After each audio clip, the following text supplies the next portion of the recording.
Hi, I'm Pattu from freefincal. Today let's talk about Mirae Asset S&P 500 Top 50 ETF. Currently in its NFO period, the fund house is also coming up with a fund of fund that will be investing in this ETF. That product is also in the NFO period. Now, the S&P 500 top 50 index, basically as the name suggests, it would take the top 50 stocks of the S&P 500 and invest in it. So S&P 500 is 500 large caps, so which is market cap weighted. So if you take the top 50, you're basically taking the largest of the large caps, or the mega caps as the S&P calls itself. What is particularly interesting is that there is only one product from Invesco which is currently investing in such an ETF prior to this Mirae asset.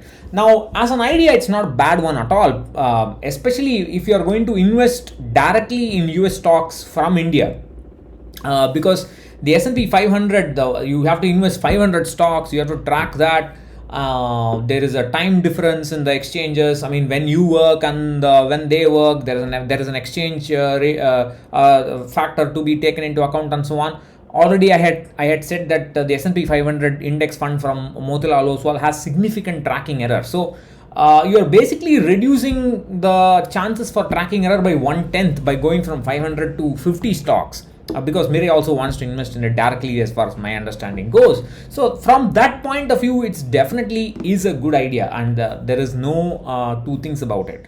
But what I don't appreciate is investors assuming that the S&P 500 top 50 will outperform the S&P 500 because it's choosing the top 50 leaders in the sectors that are dominating, as the fund house likes to say. That kind of notion is childish, and that should be avoided, and that's what we're going to see today. As a product, as a structure, it's not a bad idea at all. However, I mean, you look at the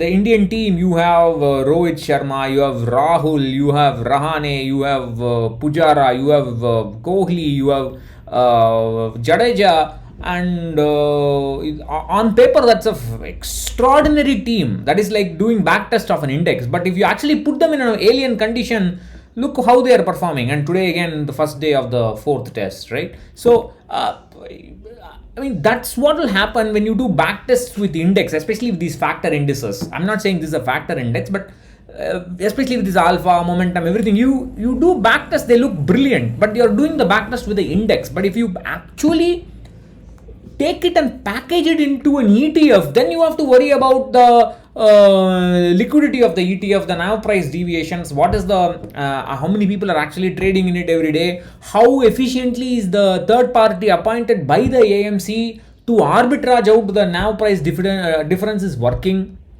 Then if you take the fund of fund, the fund of fund on a typical day will only buy the ETF at its price, not now. When there is a huge AUM influx, then it will buy it. It could buy it now.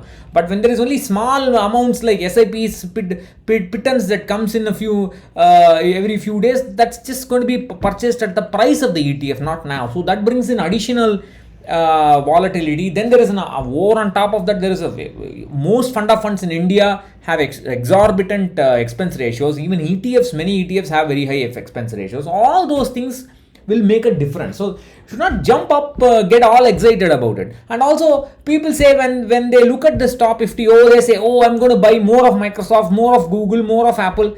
That is factually true, but just because you are buying more of these market leaders doesn't mean your top 50 index fund will always outperform the S&P 500.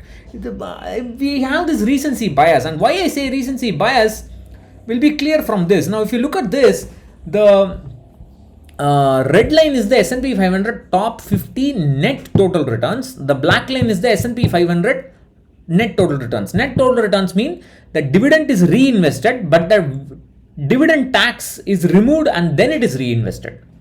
Now you can see here, for the last 10 years, the red line has only outperformed the black line just from, let's say, late 2019 onwards, and the outperformance is prominent only after the pandemic recovery, because the world order changed. We went online, everything. The work done online became more.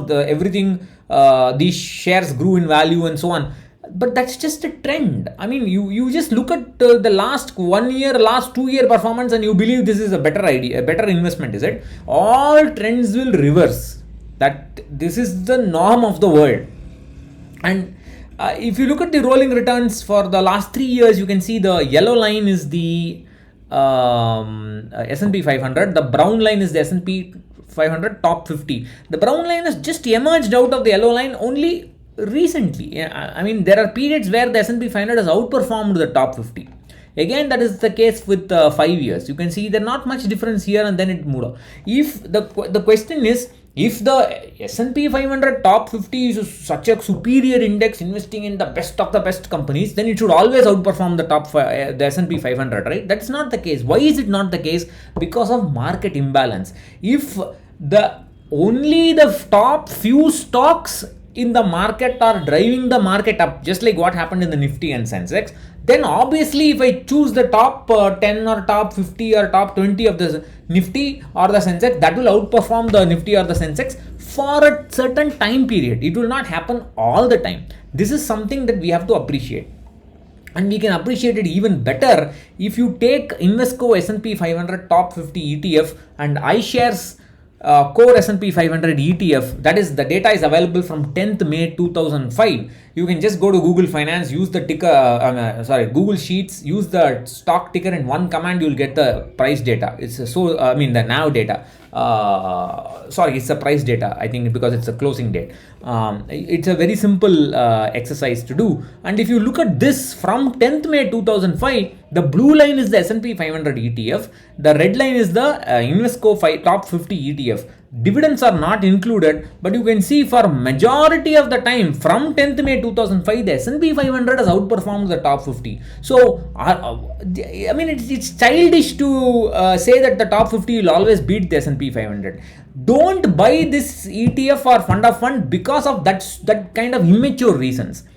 You wait for both of these products to perform for 1 year, then compare the tracking errors of these products with the Motilal Oswal S&P 500 index fund. Maybe during this period we will have other funds from Navi Fund House also come in. They want to invest in Vanguard and so on. Maybe you will have more options. We don't know. So you compare for a year or so the tracking errors. Then you decide which is better for you. But even then, don't buy the top 50 ETF for returns. That is immature.